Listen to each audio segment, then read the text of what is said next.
मध्यरात्रीपासून केंद्र सरकारने पेट्रोल आणि डिझेल मध्ये 3 रुपयांनी जे आहे प्रति लिटर दरवाढ केलेली आहे। मी सध्या अमरावतीच्या एका पेट्रोल पंपावर या ठिकाणी जर पाहिलं तर मोठी गर्दी जी आहे सकाळपासून पेट्रोल भरण्यासाठी या ठिकाणी नागरिकांचे दिसून येत आहे। सध्या जर पाहिलं तर पेट्रोल जे आहे 108 रुपये 24 पैसे प्रति लिटर विकला जात आहे। देशात सर्वाधिक महाग जर बघितलं गेलं तर अमरावतीमध्ये पेट्रोल सर्वाधिक महाग असल्याची माहिती एकूणच आलेली आहे। या संदर्भाने आपण अमरावतीकरांची प्रतिक्रिया जाणून घेणार आहे। नेमकं अमरावतीकर नेमकं काय म्हणतात, तर काय सांगणार, पेट्रोल डिझेलने 3 रुपये वाढले, तुम्ही आता पेट्रोल टाकायला आलात?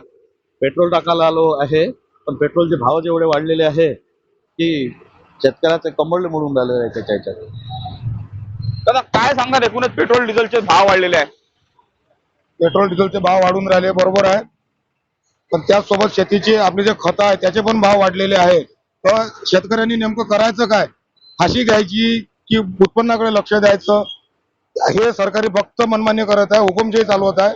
आज 3 रुपये वाढवले, उद्या 10 रुपये वाढवतील, जनता काही म्हणणार नाही आहे, कारण जनतेला फक्त सुविधा पाहिजे म्हणते, कोणतीच सुविधा मिळून नाही राहिली। फक्त देशाचा विकास चालू आहे, विकास काहीच नाही, फक्त हे भाव वाढवणं आणि हुकुमशाही चालू आहे या सरकारचं। काका पेट्रोल डिझेल 3 रुपयाने वाढलेला आहे, तुम्ही आता पेट्रोल भरायला काय सांगणार?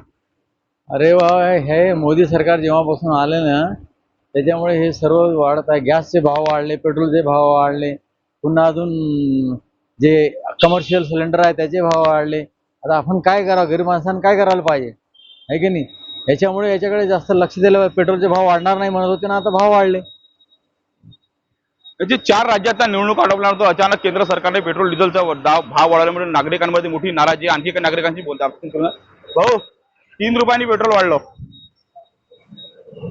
आजची कंडिशन अशी आहे का 3 काय 6 रुपयांनी जरी वाढलं तरी कोणी बोलायला तयार नाही। इकडे शेतीला काहीच भाव नाही, म्हणजे सगळं काहीतरी यांची मनमानीच आहे। कुठं तरी भावाला हे पाहिजे, कंट्रोलिंग पाहिजे, कोणी आवाज उठत नाही, त्याच्यामुळे या प्रॉब्लेम आहे। नक्कीच पेट्रोल डिझेल दरवाढीचं जर पाहिलं तर नागरिकांची अत्यंत संतप्त भावना आहे। कोणीही या ठिकाणी बोलायला तयार नाही, विरोधक सुद्धा या ठिकाणी बोलायला तयार नाही, अशी देखील संतप्त भावना जी आहे सामान्य नागरिकांनी व्यक्त केलेली आहे। सूरज दहाट, लोकशाही मराठी, अमरावती।